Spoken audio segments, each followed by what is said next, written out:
Why is healthy food so expensive? Now, this is a question I'm often asked as a health coach with a bachelor's degree in sustainable food and farming, something that we take a lot of time to look into. Why is healthy food so expensive? Because this can often be a deterring factor for somebody making a better lifestyle choice to improve their quality of nutrition. So in this video, we're going to dive into a few different topics: supply and demand, factory farms, food deserts, and a few more. So stay tuned, and here we go. So before we start this video, I would love for you to click that subscribe button, like this, share this with a friend at the end if you enjoy this video. Now let's start with supply and demand. Basic economics 101. If you buy it, they're going to make more of it.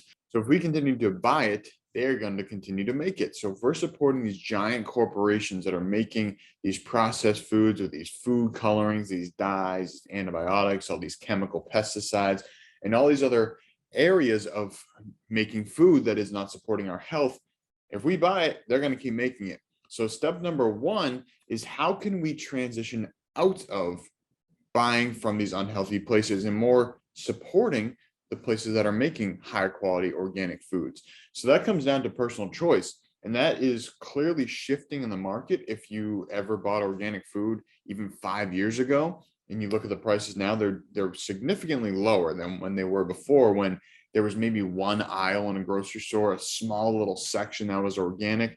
And now for something else, a bigger market, say a Whole Foods market or some of these other small markets, maybe they're 30%, 40%, 50% are going organic. I think Whole Foods has definitely shifted a lot since it's been bought by Amazon to be more of a mainstream market as opposed to being a strictly focused on organic natural foods. But point being is that the prices have also been slashed because of that supply and demand is shifting. People are becoming more aware of the importance of intaking healthier foods. So they're choosing healthier options, which is now leading to the price coming down because they're able to make it at a global scale. There's more competition in the market, so people are going to be price cutting each other to get to be the top choice when it comes to buying food. So that's supply and demand. Basically, if we buy the crap, they're going to keep making the crap. So by making these small shifts, that's going to make a big difference in the price of healthy food continuing to come down, and hopefully eventually the price of unhealthy food will continue to go up, and we'll actually be more inclined to buy healthier food.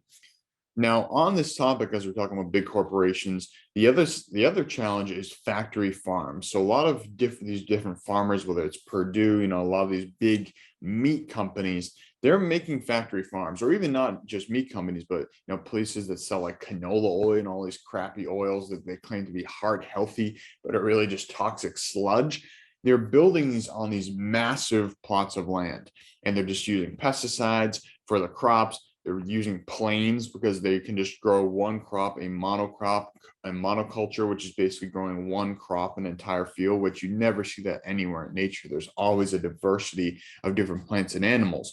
And so on these factory farms, these monoculture plots, let's just say that they have wheat, all wheat. So they just have planes flying over, they're dropping seeds, and then they're dropping pesticides to kill all the bugs, which is inherently killing what actually makes our soil healthy, is having these little microorganisms in there that create this symbiotic balance to create a healthier plant. And then we go to factory farms, we're seeing these feedlots where these animals are in realistically just absolutely horrible conditions, where they are treated to some of the worst ways that we can ever think of treating a living being, where they can barely turn around. A lot of them are growing muscle deformities because they're legitimately pressed up against a wall or another animal. Their muscles can't even form properly. They're forming around whatever they're pressed up against. Terrible conditions. And so when we're supporting these non-organic farms, that's what we're supporting. So if we're switching to a smaller farm or a local farm, a local organic farm, typically you're going to see maybe some pigs, maybe some cows, maybe some sheep, some chickens, some ducks, some wheat, some lettuce, some spinach. You get the point. There's going to be a diversity of things in there, and you're going to see these animals are going to actually be able to enjoy their life and have space to move around. And as Joel Salatin would say, the pig will be able to express its pigness, and the chicken its chickenness. It's not going to be in a little cage, a little jail cell. It's actually going to be in a more natural environment.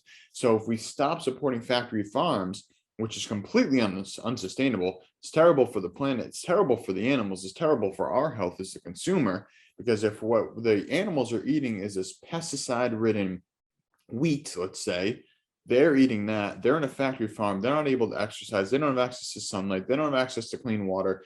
And then we're eating that. It goes up the food chain, all this garbage that we're eating. So the importance of supporting local organic farms is a huge, huge impact that can make a very minor shift that can make the biggest change in our entire ecosystem. So to wrap up that point of the factory farms, these monocultures, find a local farm if you can. Go to a farmer's market, search online, find some local farms near you.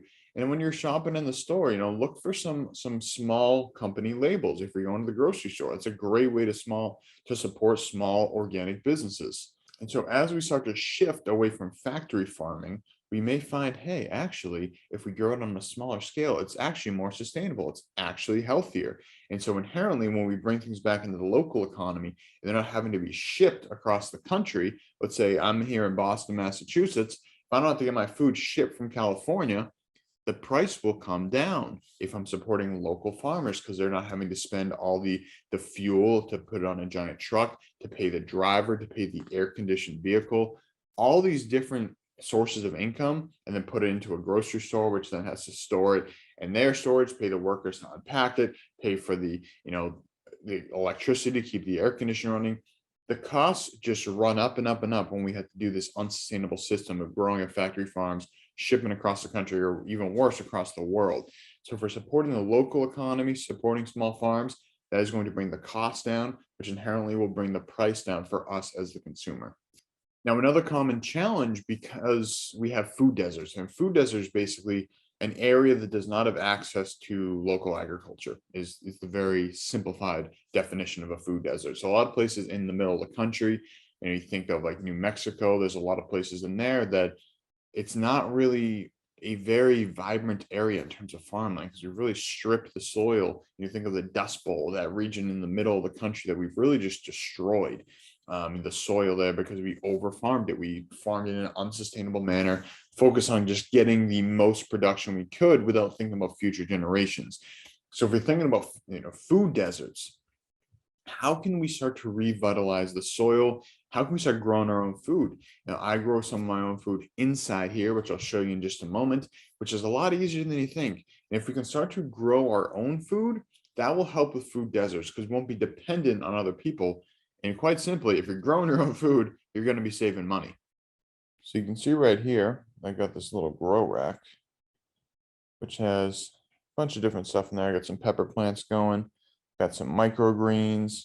See the pepper down there is starting to turn orange. So this is just a grow rack. All it is just a storage shelf. And I put some lights on there and I've got some plants growing. So it doesn't need to be anything fancy, but this is my indoor winter grow setup. So we could get real deep on this topic. We could go even deeper down all these rabbit holes of why healthy food is expensive. But I hope this video gave you a good place to start and some action steps you can take, supporting local farms, supporting small farms, supporting organic farms, choosing to grow your own food. So would love to hear your thoughts. How do you save money on healthy food? Maybe it's buying in bulk. Maybe it's supporting, like I said, all these different small businesses, organic products. So I'd love for you to share that below. Please do like and subscribe to this channel. My focus right here is to talk about wellness and gardening and how we can incorporate the two together, returning to our roots to stimulate the growth of the human being and the planet together. So thanks for watching. If you are curious about growing your own food, you can go to bit.ly/growfood ebook. And I will also put that link down below, which is my free little ebook called Yes, You Can Grow Your Own Food. Subscribe to the channel. Like I said, share this with a friend that can help. I'm looking forward to seeing you in the next video.